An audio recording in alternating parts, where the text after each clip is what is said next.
Well, welcome back to another episode of The Compass. Last month, we had an awesome opportunity to talk about the role of mothers just on the cusp of Mother's Day. And what a great day today to launch just a week or so ahead of Father's Day into what will probably become a series on the important role of fathers.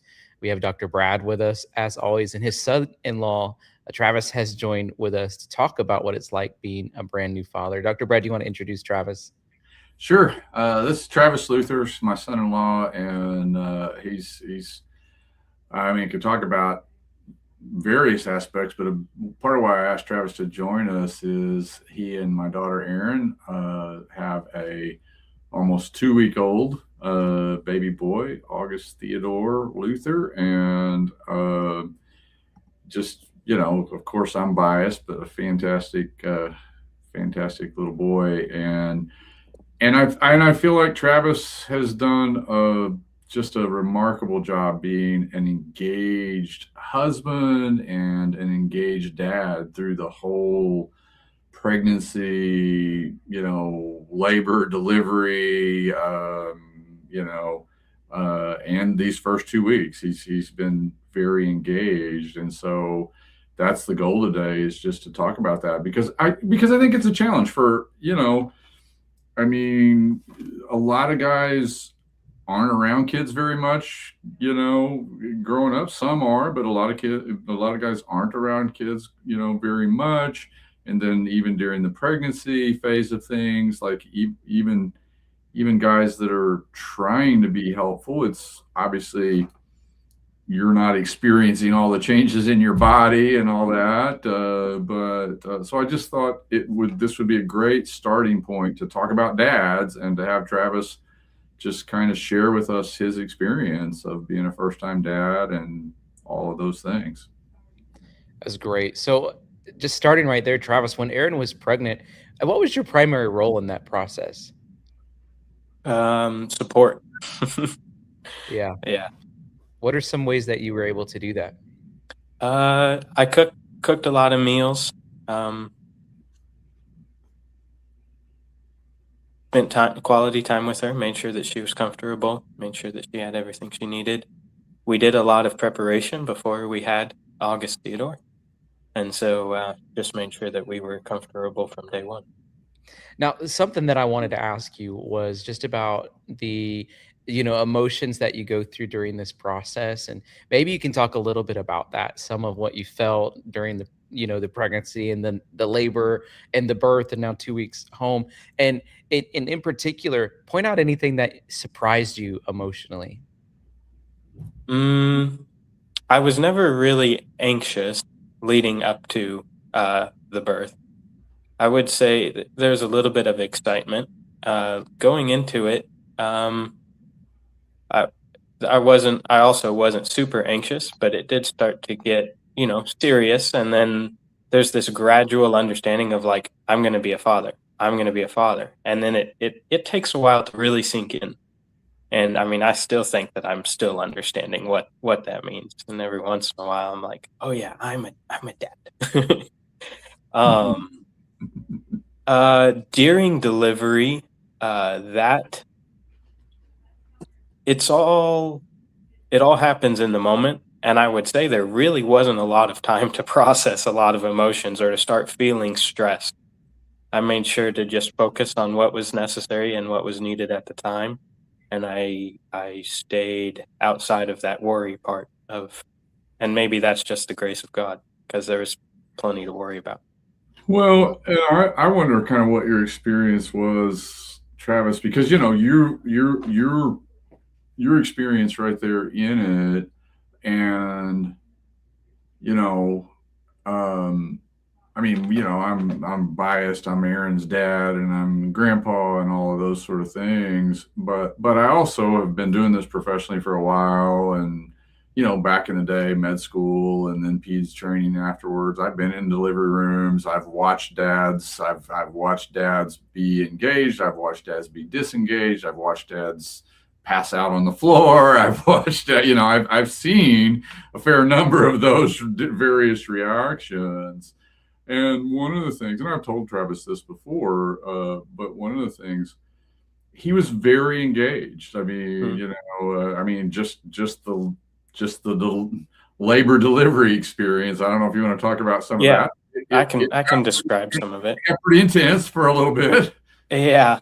So it started on Friday evening, and we needed to go to the hospital, and then it progressed through uh, Friday night, and then Aaron went into labor late Saturday evening, and then started pushing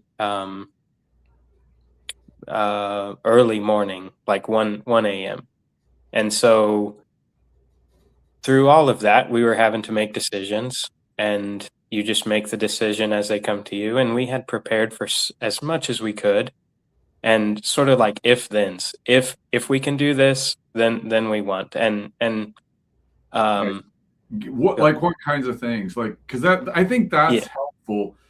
I think that's a really helpful point, Travis, to bring out for young men that are, you know, maybe watching this and their wife's pregnant or whatever, but like what were all the decision points? yeah, Like what were just give us some examples of that.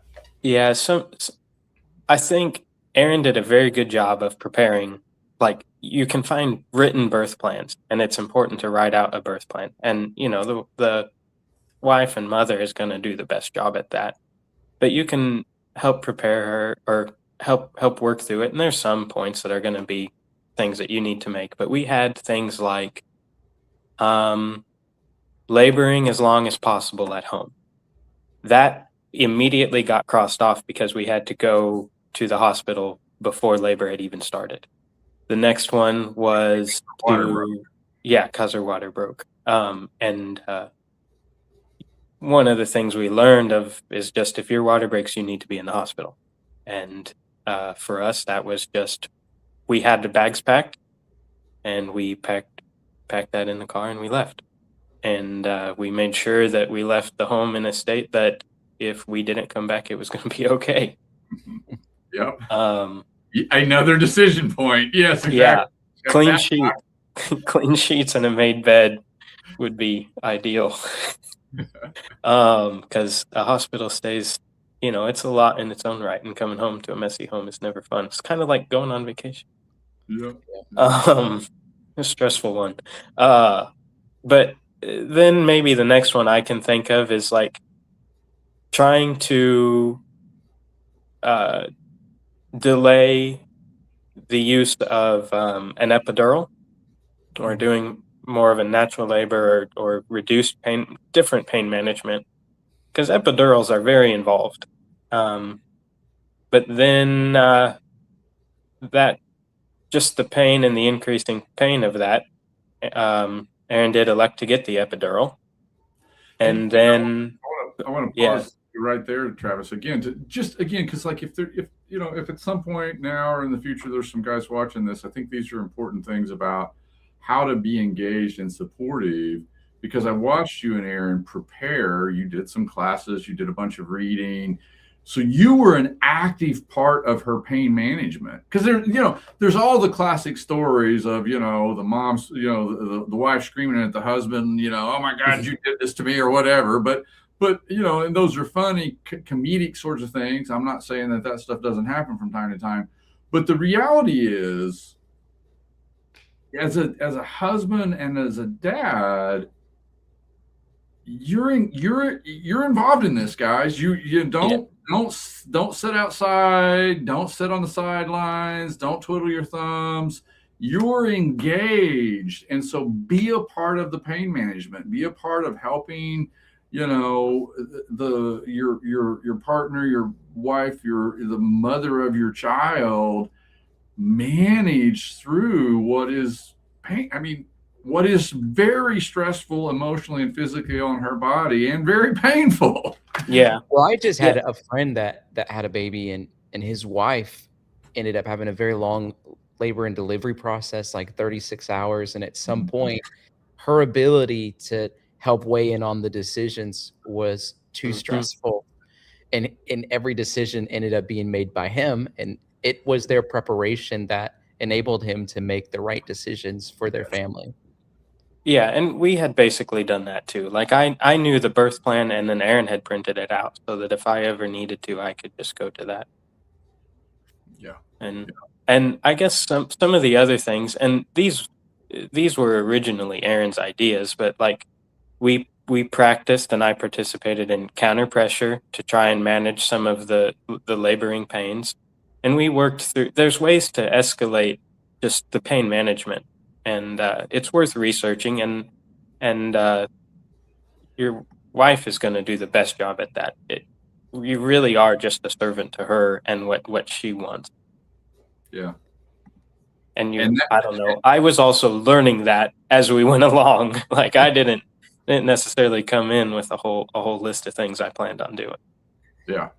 Yeah. Well, and you're being engaged, and you're being engaged as a servant. I mean, I think that's a beautiful picture, and you did a fantastic job. And I don't know how much details you want to get into, but like because I know as things progressed, Mm-hmm.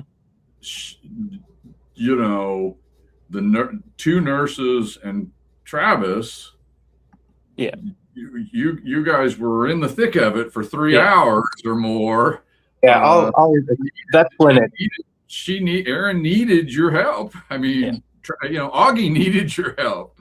Yeah, and that's when it really showed up, or the support part of it is that Aaron we had no concept of time when Aaron started pushing, but to maybe give a brief summary of it, we had the doctor and two nurses that were there at the start, and it was fairly quiet, and nobody said anything. They're like, "So what's your labor plan?" And Aaron and I were like, how do we even respond to that question? And both of us were silent for a little bit, and I think Aaron broke the silence with like, "Well, I'd like to labor on my side." And they're like, "Oh, great, okay." And so, it just, I view it, looking back on it now, it was the establishment of a team, just figuring each other out. But shortly after that brief conversation, the doctor just left, which I have no idea if that's extenuating circumstances. I'll get into that. There probably were. But so it was just at least one nurse and Aaron and I, and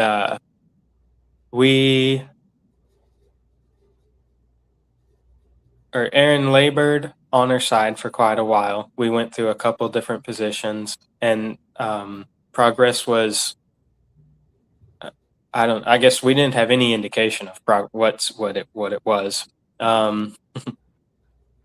And then we had a second nurse show up who was a charge nurse and worked through a couple different positions, which ended with, or the main one we did was tug of war. And so the main nurse, or the charge nurse, would hold one end of a sheet, Aaron would hold the other.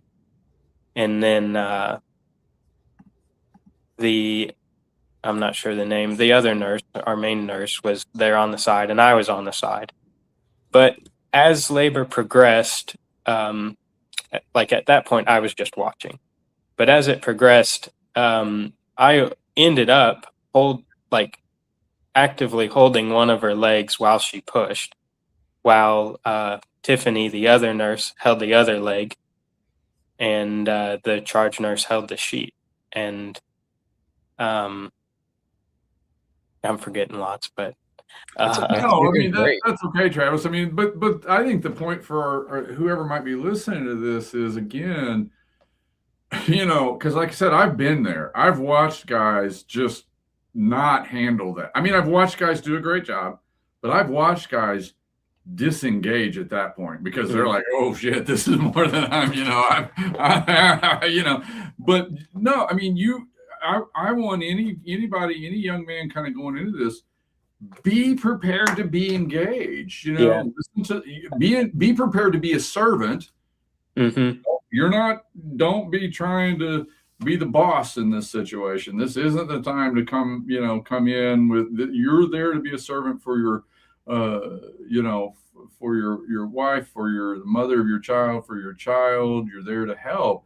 but be prepared to be engaged. Like it, this is a thing that's happening.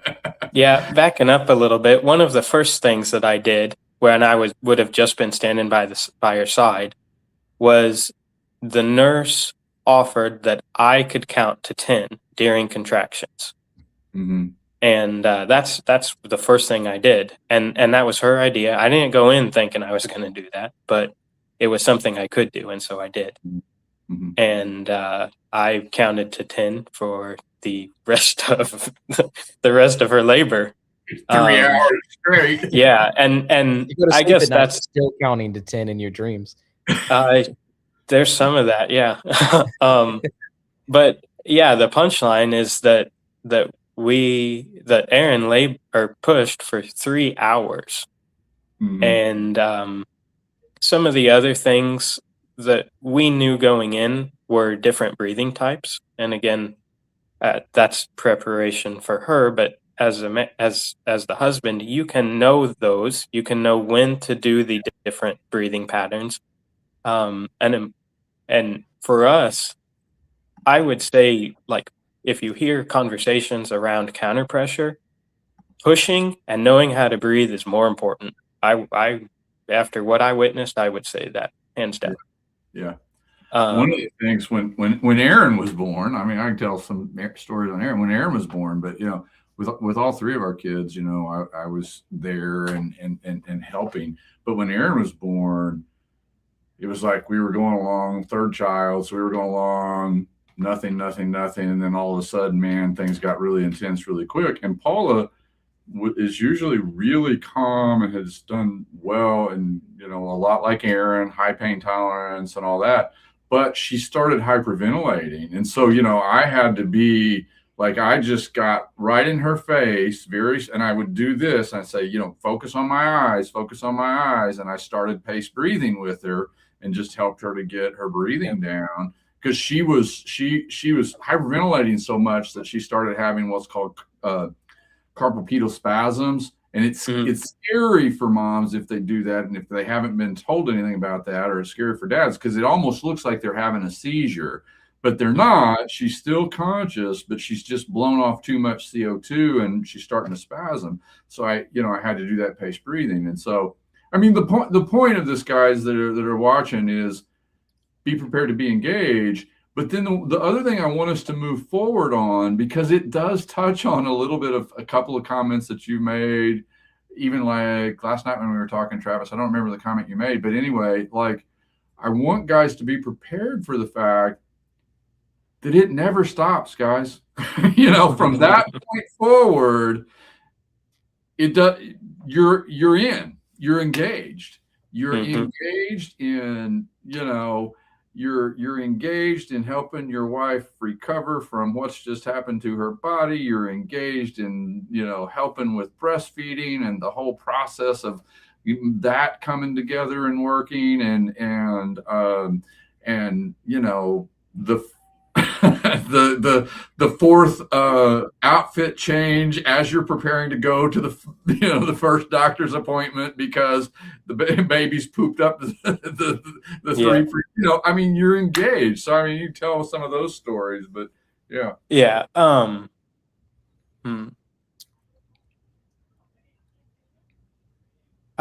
Aaron and I have talked that this, like, after birth, it really feels like a fourth trimester. And I think that's been a good way for us to understand it. Like, the discomfort of pregnancy still exists. And as much as you may see your wife struggle through pregnancy, it's going to be there for easily another week, 2 weeks. And we talk that it'll probably be another 3 months since the fourth trimester. And your child needs so much attention that I can't imagine trying to do it alone. And you're whatever you can do. Go ahead. No, go ahead. I was just say, I wanted to hear your thoughts and how you felt when you're in the hospital and you hold the baby, you hear the cry, the Mm. emotion of that. Well, that would have been one of the challenging things, even after pushing for 3 hours. When August was born, he was wrapped up twice in his umbilical cord, and he did not immediately cry. And So are I you think feeling one of fear? Are you scared in that um, moment? there's such a rush of adrenaline. I'm not sure I had time to to truly feel fear. Um, but w- maybe countering that would have been, we did have some Bible verses ready and prepared. You may hear a baby cry, which is going to be really funny. Um, Yeah, that's but great. one of the Bible verses that we had been using um, was to trust to trust in the Lord and not on our own understanding. And in that moment, that's all I told myself. I didn't let myself get worried in this, just because I said it's his will, and that it's not my understanding, and I like my worry isn't going to add to this. And it's a little bit of out of body. Like I just stood there for a little bit and was like, well, the professionals are here, and there was within, to me, it was no time passed. As soon as I saw August come out, there were 9 other people in that room. Yeah. And that's when you realize how much trust you have to put in other people, Hmm. uh, And that's and in one of our the God. let me explain that a minute for anybody that's watching this that might be helpful, because that's another one of those things that dads need to be prepared for. So APGARs, if you're not familiar with that, that's one of the ways that the neonatal physicians will gauge and nurses will gauge how the baby's doing. And so Augie's APGAR scores, there was right at the end of delivery, there was a little bit of a concern where he was starting to have some fetal distress. They Mhm. were, I think, right on the edge of probably an emergency C-section, but then he was delivered. His APGARs were 4 and 9, so that first APGAR was low. Now, the point of that, guys, for any dads watching it, is again kind of like I said. The point I'm kind of trying to make is you're engaged, man. You're in it, and so commit to it. Commit to your wife. Commit to your child, because when things are going well, if things are going bad, you still got to be engaged, and you've got to problem solve one decision at a time. And so that low APGAR, man, the whole, this whole team comes rushing in, and you're there, and you're just making decisions. And Travis's family's been through that, at a whole other level. But his parents, because Travis was a preemie, and long neonatal intensive care unit stay, and all that. That's probably beyond our discussion today. Maybe we'll go down that path, at some point. But I think where that comes in is, again, for moms and dads that might be watching this, is, yeah, I mean, it's an emotional roller coaster, and having some things like Travis is talking about, plan, the scripture and things like that, having a game plan. Like, Yeah. this is how we're coping. This is what we're relying on. This is how we're getting through this, because it's a roller coaster. Yeah, just a real practical tip to that. I mentioned the breathing patterns and then Bible verses, and write them down on flashcards. You're not going to remember them. Mm-hmm. And if you do remember them, you're going to remember them out of order or remember them wrong.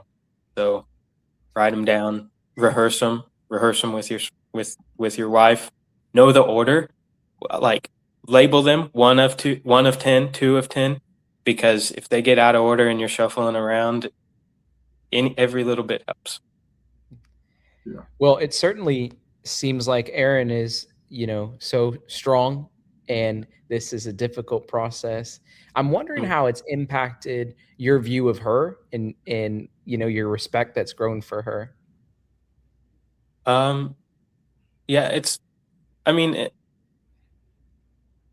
um, it's definitely grown, and our relationship and our connection has grown. And I get that's one of the benefit of being involved in something like this. I mean, the worst thing that I could think of, even worse than passing out, would have been if I would have been staring at my phone doom scrolling or just completely disconnected. Yeah. I that would if I knew somebody else that had done that, it would make me sick. I knowing somebody else that did that, I could never do that myself. Yeah. And to the extent that there is that draw to try and just disassociate, scroll on your phone at random times during the day. I mean, I fight that, and I definitely would not have wanted to do that while my wife was going through one of the most painful and emotional things she's ever going to do. Like, And you need to be there.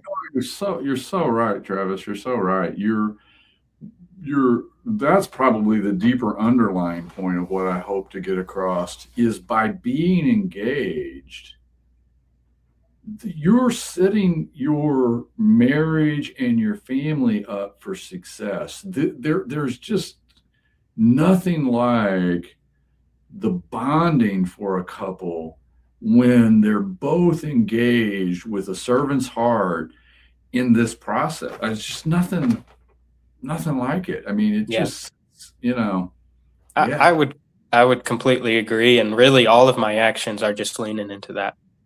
yeah, yeah. So how And how has becoming a dad changed just your role and view of leadership for yourself? Like there's some that's part of it, right? That's a new element of sort of this tool belt that you have to sharpen. um I mean, I'm not totally sure I've seen any changes. I'm early to it all. Sure. Yeah. But I've always been or been exposed to servant leadership, and I don't necessarily follow it as a practice, but I view it as witness. And uh, yeah, I've always I, kind of strived for the I servant leadership. as a very biased dad at this point, with my baby girl, um, I I can't I can't imagine somebody who is a better fit for my daughter. And I'll get emotional talking about that. Mhm. But that is Travis. He does have a servant heart, and he's grown in that over time, and that really, that showed, what's the term I'm trying to say? I mean, that really came through. I mean, it's really been tremendous in terms of just that servant heart. And I mean, it's a growing. We all grow, I think, as a dad, and um, you know, in these experiences and that sort of thing. So, Oh yeah, yeah, I mean, maybe to explain how, going back a little bit to the strengthening of the relationship, like I can remember being um, frustrated, or um, yeah, maybe that's a fair word for it, of like another foot massage, or just it's not all sunshine, and I wasn't like totally just at the beck and call of my wife. Like I want to go outside and just mow the lawn sometimes. But yes, in terms of the bonding experience, it's it's softened. Yeah, I would say it's softened my heart, and it's made it easier to do those things much more willingly. mm, And not to say that there's not without resistance, but it's gotten a lot easier, and I would say that's partially because of the experience that we both went through. She Hmm. was much more active in it, but yeah, in the labor and delivery process, like I, I guess just to reiterate, there's no room for the man taking control in that situation. Like hmm, you have to rely on your wife, and you have to rely on the professionals in the room. Like you can't prepare with your game plan or cheer her on. it's not going to go that way. Yeah. I one other thing, I know we probably are getting onto a time where we probably ought to be wrapping up, but I appreciate you coming in, Travis. And again, I don't know. I need to think about how to phrase this because I don't want it to come across sounding a negative. But I tell you, I'm going back to what you were saying about, just not being able to imagine a guy kind of sitting there doom scrolling.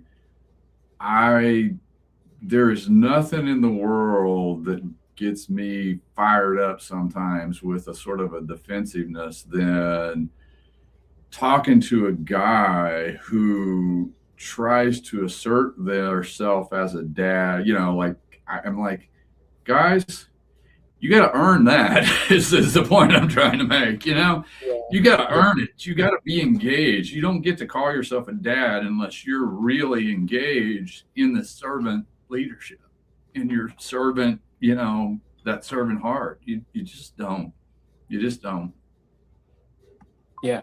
And underneath that is love. Underneath, Yes.